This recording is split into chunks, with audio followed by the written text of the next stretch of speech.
In my opinion, it's a nice combination of the size of the university. So it's big enough that we can have the research infrastructure, but it's small enough that the researchers can really have a good one-on-one relationship with the students.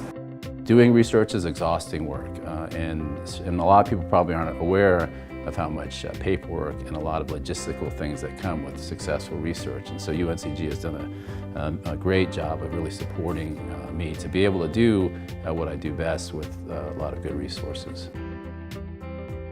UNCG's been really supportive of my research goals. It's a great place to do collaborative work because the other faculty members who are here are interested in doing that kind of work, so that makes a big difference.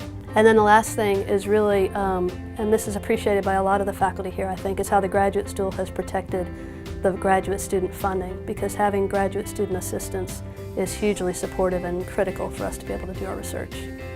I invite students all the time to partner with me to collaborate through independent study courses, through research assistantships, but also just through a normal studio or class that I'm teaching. So I really consider students as potential partners and collaborators on any project I'm doing.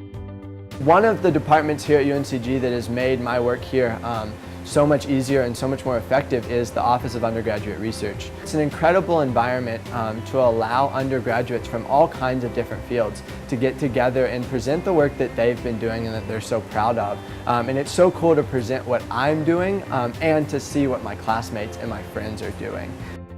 Undergrads will come to me and they'll say, hasn't someone made this before? And I said, no, you're the first person to run this reaction. You're the first person to make this compound.